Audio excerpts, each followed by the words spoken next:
पूजा करते हैं, लेकिन है वो शास्त्र विरुद्ध।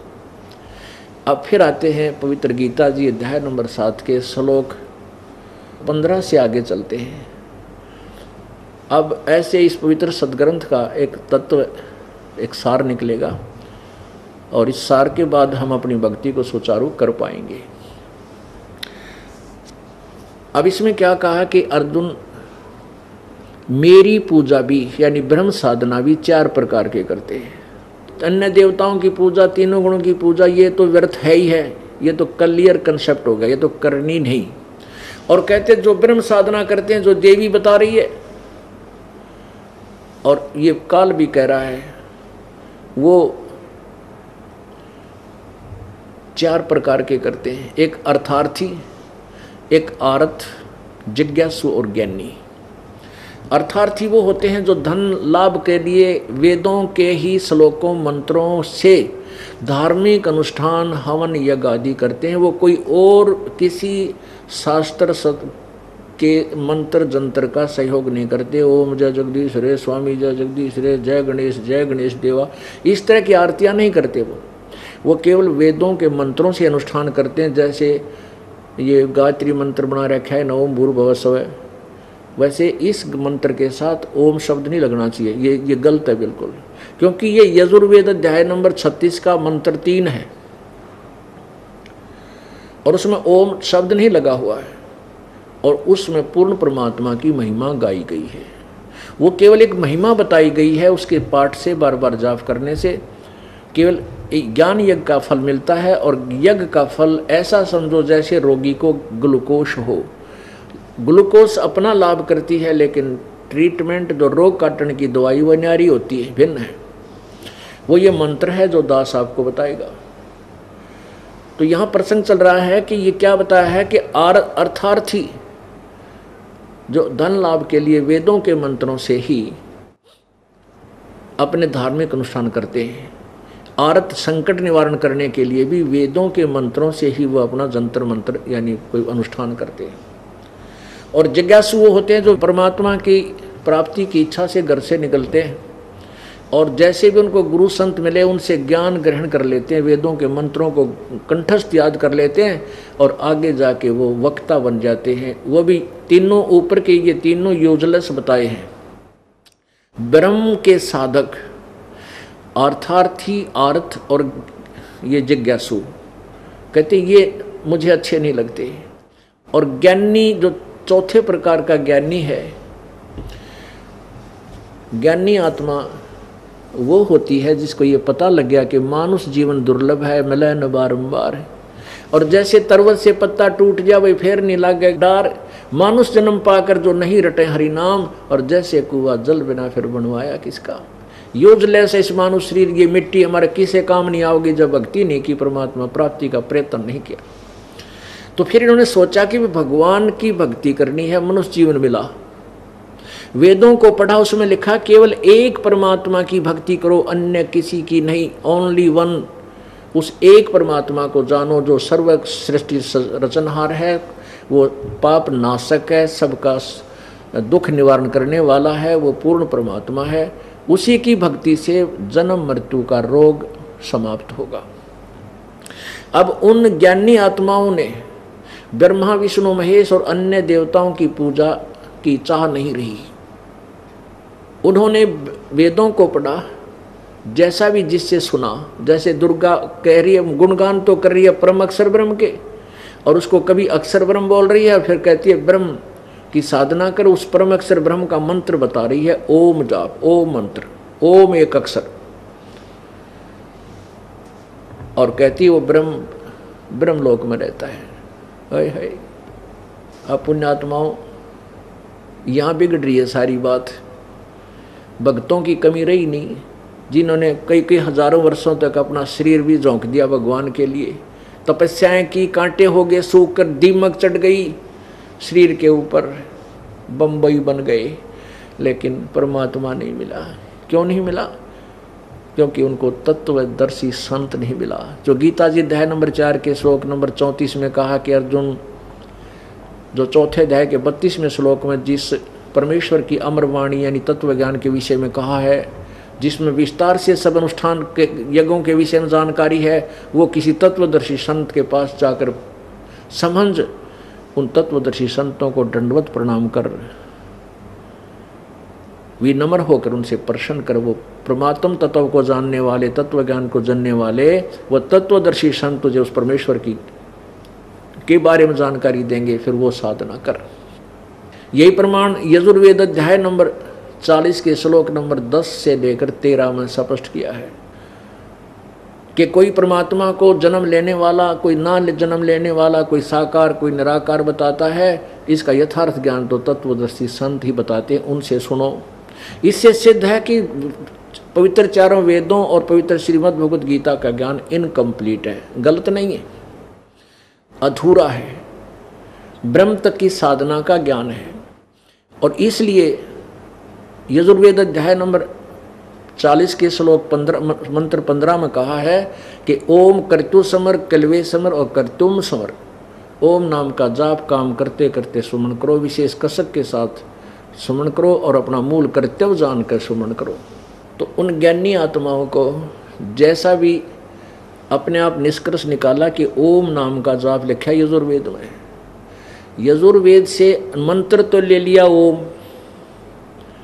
और वो मान लिया पूर्ण परमात्मा का, उस एक सर्वशक्तिमान एक भगवान का, एकम एक, जो और परमात्मा नहीं है उसके तुल्य, वो मान लिया उसका, और ओम नाम का जाप करने लगे।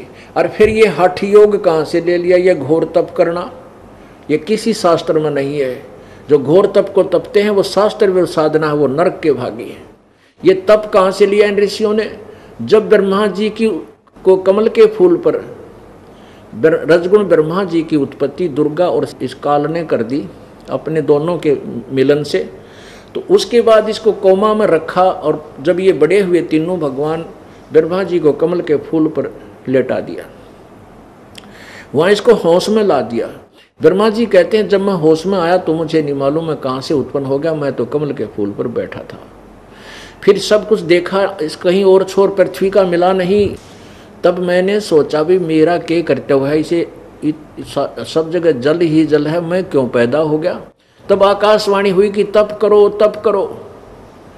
कहते हैं ब्रह्मा जी के देवी पुराण में 3रे स्कंद में 4-5 अध्याय में कहते हैं कि मैंने 1000 वर्ष तक तप किया, और फिर क्या कहा, आकाशवाणी हुई अब सृष्टि करो।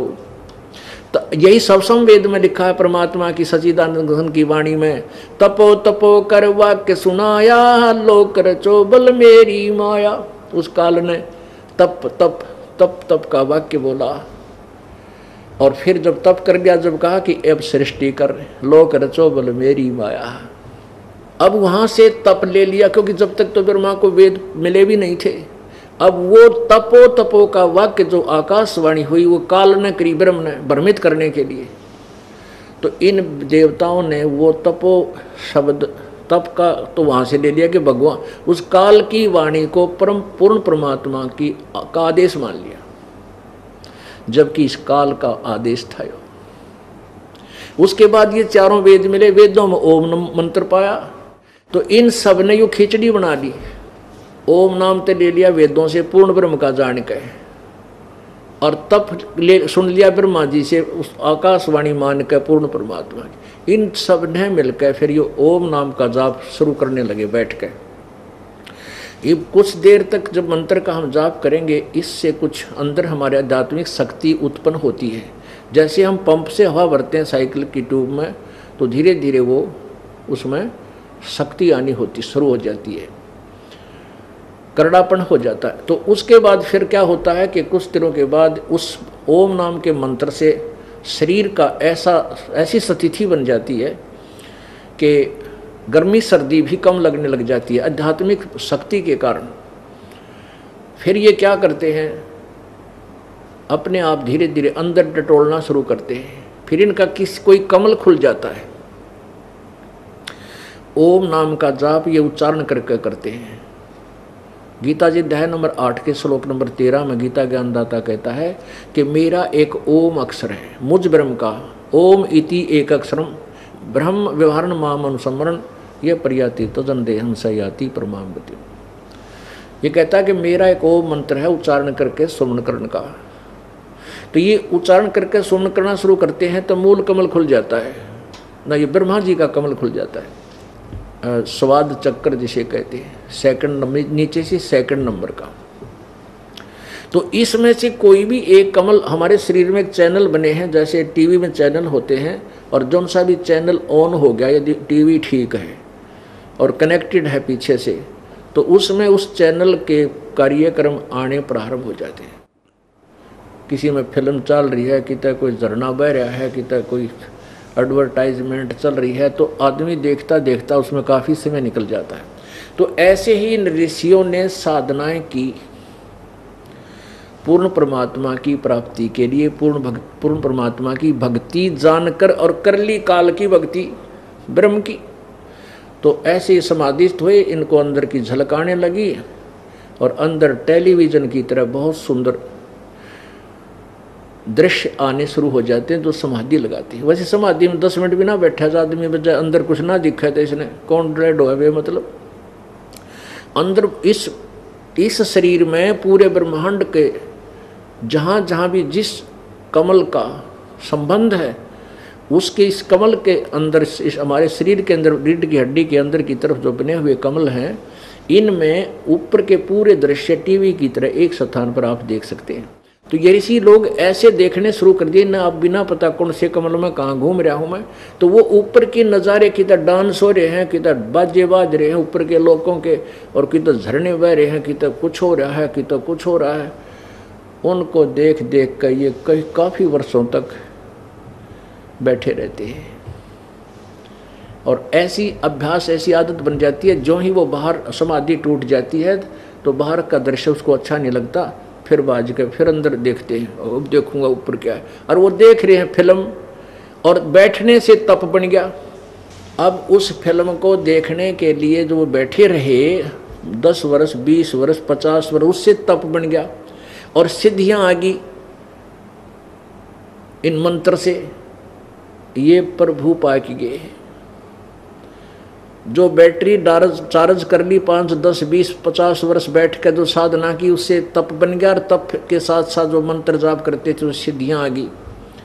और फिर भगवान तो मिला नहीं, क्योंकि इस काल भगवान ने प्रतिज्ञा की है कि मैं कभी भी अपने वास्तविक रूप में किसी के सामने नहीं आऊँगा।